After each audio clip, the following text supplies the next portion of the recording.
Hi, welcome to Whatsnwhys. Today we are having this full video on the controversial topic which Big Four is better for articleship. Now, all the Big Fours are more or less same in terms of their policies, framework. At a firm level, you really can't differentiate as such which Big Four is better for articleship. It is the partner that defines your experience at any of the Big Four. If your partner is young, he may be a little sensitive more towards the need of junior staff, but senior partners are generally very busy and they can't really devote that much time on a regular day-to-day basis to the welfare of interns. So, basis my interaction with the interns across Big Fours and CA professionals, and I have taken a lot of interviews also of interns from various Big Fours, all the Big Fours actually, and basis that I have tried to summarize certain parameters in which you can really use them and identify which Big Four is best for you. The first parameter that we are judging the Big Fours on is the quality of work. So I'll first speak about EY. In EY, an intern is considered a full-time employee, and consequently they are given all the key areas to work upon, and consequently they tend to learn better. In other Big Fours, you are an intern is considered a junior staff. They are under the direct supervision of senior experienced staff, and that's why they tend to get a known key areas in the initial stages. So the learning is little less as compared to EY. Now the second parameter is the quality of life. So everybody is very concerned about the quality of life they're getting. Now in KPMG, the work life basis my experience and whatever I've talked to people, it is the best across Big Four because whenever you want your intern to work on any weekends, you need special partner approval. Now in PwC and Deloitte, there is little more balanced life as initially you are given less important areas and your workload increase gradually, and by the time the workload really increase, you're already on your vacations. That is your exam leaves. Now in EY, since you are considered a full-time employee and given key areas from the very beginning of the articleship, you tend to work more and your work-life balance suffer a little bit. Now let's talk about one of the very important parameter, exam leaves. So across Big Four, the exams leaves are fairly consistent. Everybody is willing to give you your whatever leaves that has been sanctioned by the ICI. However, the number of leaves may vary from individual to individual a bit. Some people who have performed very well and they have been exceptionally supporting during the whole articleship period. Respective teams tend to give them some more days extra, but as a general rule, all the policies across Big Four are same. Now let's talk about coaching.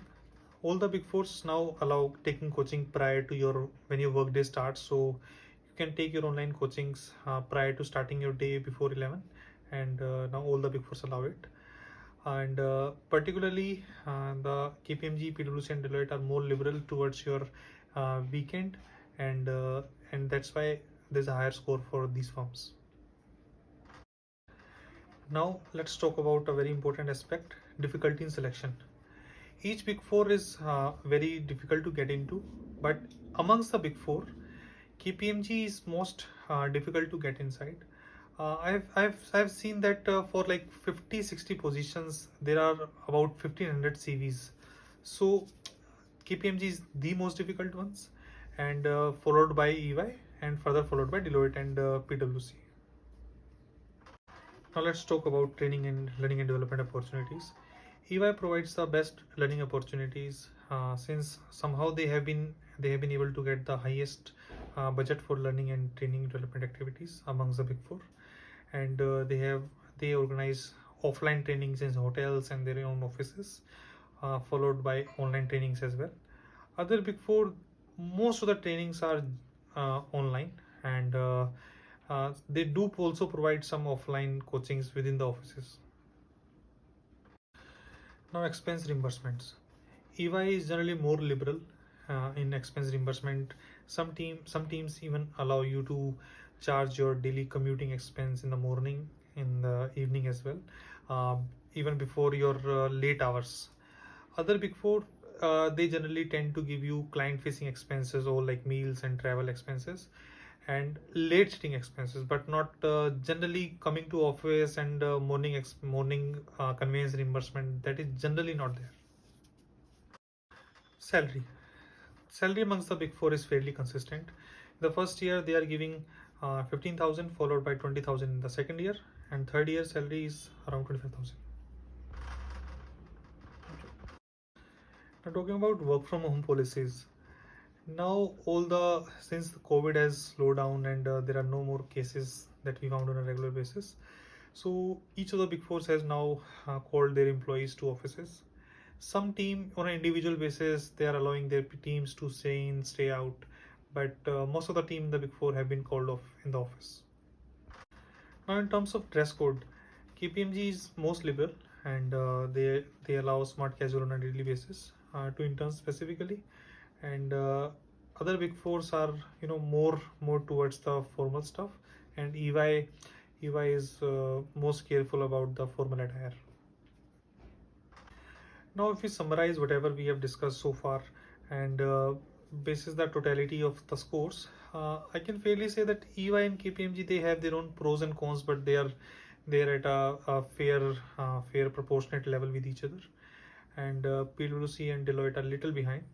So but these are the opinions basis discussion with a lot of parties, and this may not hold true for every individual, every particular case. There will be and there are exceptions across divisions, across partners, across teams. So do like and subscribe.